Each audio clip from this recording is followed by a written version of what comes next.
Your heart races, your palms sweat, your mind screams stop. You want to do the scary thing, the job interview, the difficult conversation, the big risk, the thing you know you need to do, but your body reacts as if you are about to die. Your throat tightens, your chest constricts, your thoughts spiral, and sometimes you just cannot do it. You freeze, you avoid, you walk away, and then you hate yourself for being weak. Here's the truth. You are not weak. You are human. Your body is doing exactly what it evolved to do, and once you understand why, you can work with it instead of against it. Subscribe if you want to understand the machinery behind your own mind. Your brain has a built-in alarm system called the amygdala. Its job is to detect threats. Thousands of years ago, the threats were real: saber-toothed tigers, enemy tribes, falling from heights. When your amygdala detected a threat, it triggered the fight or flight response. Your heart raced to pump blood to your muscles, your palms sweated to cool your body, your breathing quickened to take in more oxygen. Your mind narrowed its focus to survival. This response saved your life. Here's the problem. Your amygdala cannot tell the difference between a saber-toothed tiger and a job interview, a difficult conversation and an enemy tribe, a big risk and falling from a height. The same alarm system activates, the same physical response, the same feeling of impending death. You are not weak. You are not broken. Your brain is just using ancient software to navigate a modern world. If this resonates, hit subscribe, because you need a reminder that fear is not a sign that you should stop. It is a sign that your brain is doing its job. The key to doing scary things without having a breakdown is not to eliminate fear. You cannot eliminate fear. Fear is automatic. Fear is physiological. The key is to calm your nervous system so you can think clearly and act deliberately. You do not need to stop being afraid. You need to stop being hijacked by your fear. Here's how. First, you name it. When the fear hits, you say out loud or in your head, "This is fear. My amygdala is detecting a threat. There is no saber-toothed tiger. I am safe." Naming the fear doesn't make it disappear, but it creates distance. You are not the fear. You are the one observing the fear. That distance is the beginning of control. Second, you breathe. Not the shallow, quick breathing that comes with panic. Deep, slow, intentional breathing. Inhale for 4 seconds, hold for 4 seconds, exhale for 6 seconds. The longer exhale activates your parasympathetic nervous system, the part of your brain that calms you down. You cannot be in fight or flight and deep breathing at the same time. The breathing forces your body to shift gears. Third, you ground yourself. Fear pulls you into your head, into the future, into worst-case scenarios. You need to come back to your body. Feel your feet on the floor. Feel the weight of your body in the chair. Touch something solid. Look around the room and name 5 things you see. You are not in the future disaster. You are here, in this room, right now. And right now, you are safe. Fourth, you lower the stakes. Fear explodes the importance of the moment. The job interview feels like life or death. The difficult conversation feels like the end of the world. It is not. Ask yourself, what is the worst that can happen? Really, not the catastrophic fantasy, the actual worst.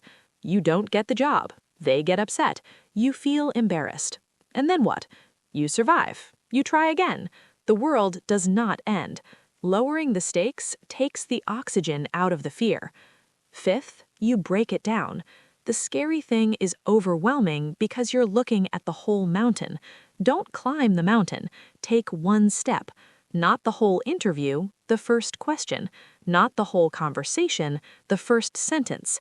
Not the whole risk, the first small action. Your brain can handle one step.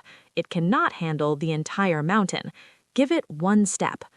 Sixth, you separate arousal from fear. Here's a secret that changes everything. The physical symptoms of fear and excitement are almost identical. Racing heart, sweaty palms, quick breathing. The difference is not in your body, it's in your interpretation. When you're excited, you interpret the arousal as positive.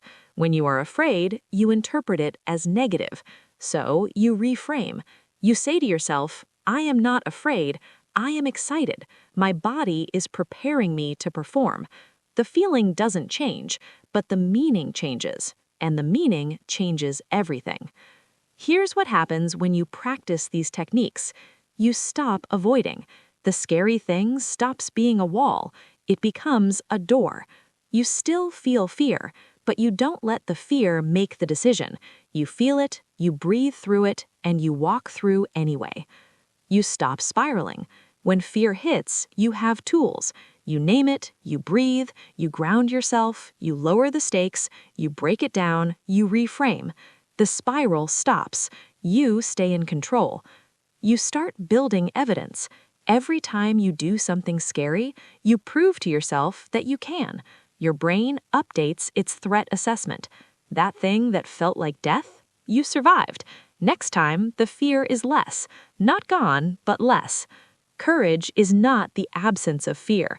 Courage is fear that has been walked through so many times that it no longer stops you. You start trusting yourself. Fear used to mean stop. Now fear means something else. It means you're about to grow. It means you're at the edge of your comfort zone. It means something important is happening. You learn to recognize fear as a compass, not a stop sign. The most courageous people you know are not less afraid than you. They have just learned to feel the fear and do it anyway. They have learned to breathe through the panic, to ground themselves in the present, to lower the stakes, to take one step, to reframe arousal as excitement. They still feel the fear, they just don't let it make the decisions. You have spent enough time letting fear win. You have avoided opportunities, you have stayed silent, you have played small. You have watched your life shrink because the scary thing felt too big. Today, you learn a different way, not to eliminate fear, to work with it, to breathe through it, to take one step despite it. The scary thing is still scary, but you are not powerless. You have tools, you have techniques, you have a choice. The next time fear hits, you pause, you name it, you breathe, you ground yourself, you lower the stakes, you break it down, you reframe, and then you take one small step. Not the whole mountain, just one step. That step is courage. That step is growth. That step is you becoming the person who does scary things without falling apart. If you are ready to stop letting fear make your decisions, subscribe. Every week, we explore not just how the mind works, but how to make it work for you. Not the fear, the courage. Thank you for listening. I'll see you in the next one.